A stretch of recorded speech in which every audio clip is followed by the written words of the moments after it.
Here in Rustlers Valley, in the foothills of the Maluti Mountains, a journey is being made into our archaic past.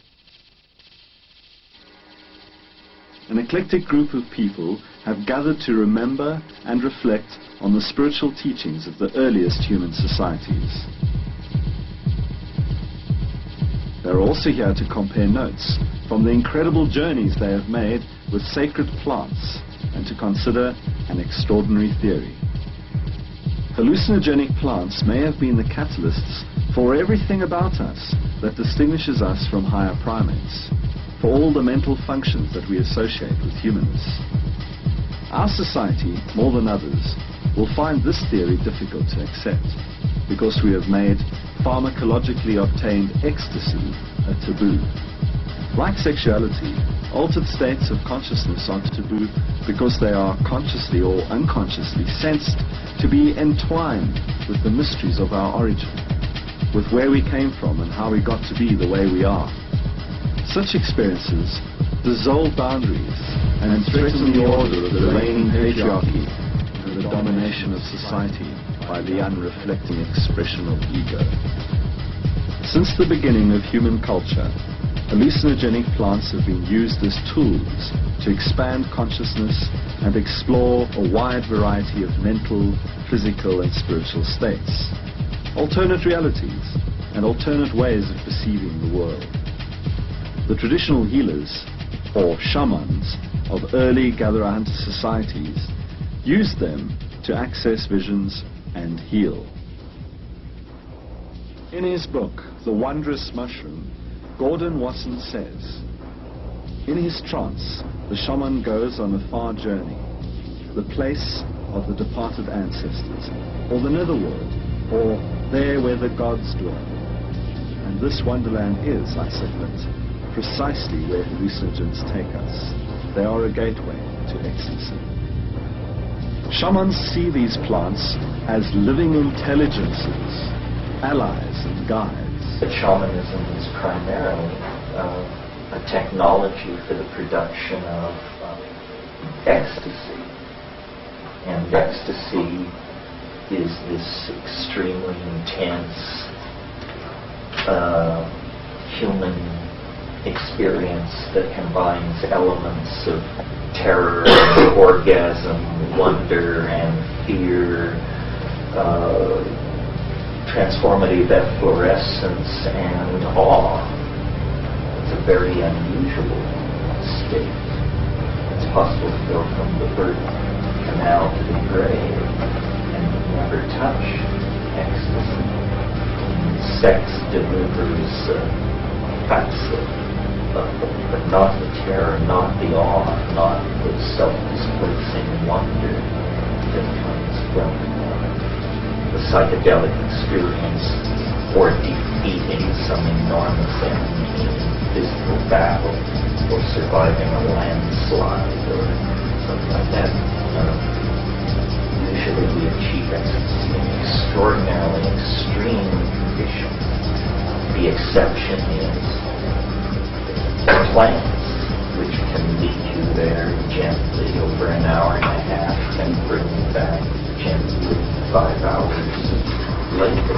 And that is certainly facilitated by the use of psychoactive substances and becomes very close to a recasting of shamanic styles of healing, where the afflicted person and the shaman sit together and attain trance ecstasy through substances, plants, or some other method, and then work through the cause of the dis-ease together.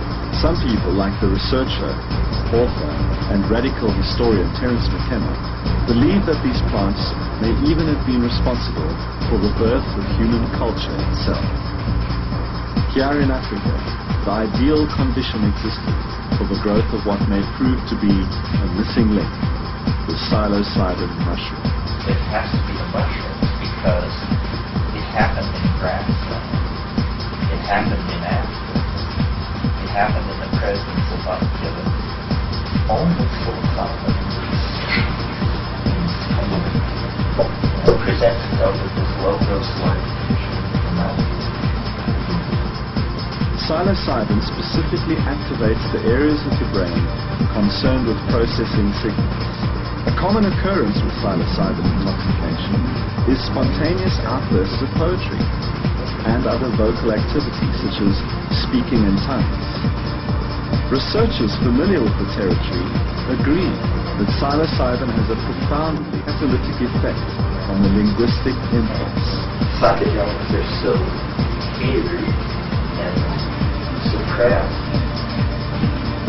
It sends money then on it. And what is it?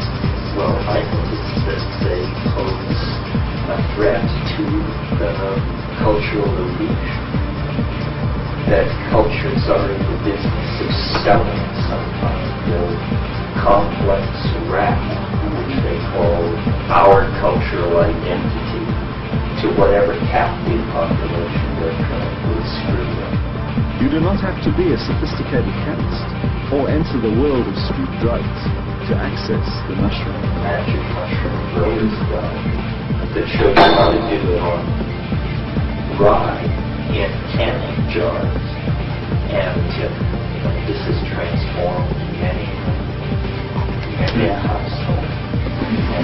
And strangely enough, the cultivation of mushrooms inculcates all these amazing Calvinist values like cleanliness, punctuality, attention to detail, discretion. I mean, it just completely, if you're loose as a goose, you can't grow them. You have more than that. And then when it succeeds spectacularly. Nature is far more creative than any synthetic chemist. We have a lot of Darwinian paranoia. The idea that nature is all tooth and claw, and that anything that comes at you with its hand extended, it wants to rip your eyes out. Through an increasing knowledge of the chemistry of plants and its relationship to the brain, the cyber tribes of the 90s will have access to even more potent combinations and more concentrated forms of the psychoactive ingredients of these plants. Nobody is living in a drugless world at this point. It's here to stay, folks. It's like radio. We sort of have to come to terms with this stuff. A glacier rattles